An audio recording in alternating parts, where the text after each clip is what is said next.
Now, a question from Biotics. In Young's double slit experiment setup, the intensity of central maximum is I naught. Calculate the intensity at a point where the path difference between the two interfering waves is lambda by 3. വളരെ simple ആയിട്ടുള്ള question ആണിത്.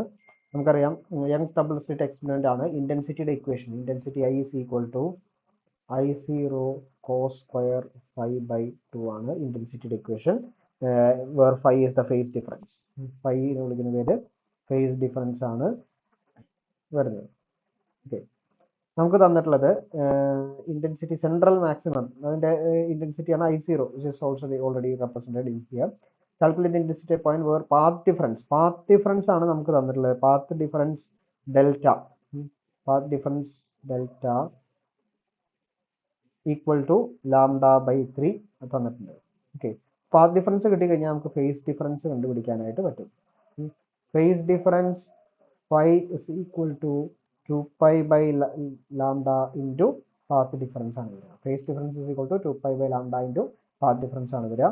So here phi is equal to 2 pi by lambda into lambda by 3.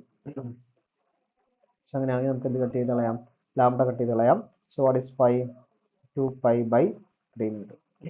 Okay, ഇന്റൻസിറ്റിയുടെ ഇക്വേഷനിൽ നമ്മൾ എന്ത് ചെയ്താൽ മതി? ഇത് substitute ചെയ്താൽ മതി. I0 cos square 2 pi by 3 divided by 2. Okay, ഇവിടെ 2 എന്ത് ചെയ്തു പോകും? അഗെയിൻ കട്ട് ചെയ്ത് പോകും. ബാക്കി വരുന്നത് എന്താണ്? I is equal to I0 cos square pi by 3 ആണ്. Okay, that is I0 cos pi by 3 എന്ന് പറഞ്ഞു കഴിഞ്ഞാൽ cos 60 ആണ്, which is 1/2.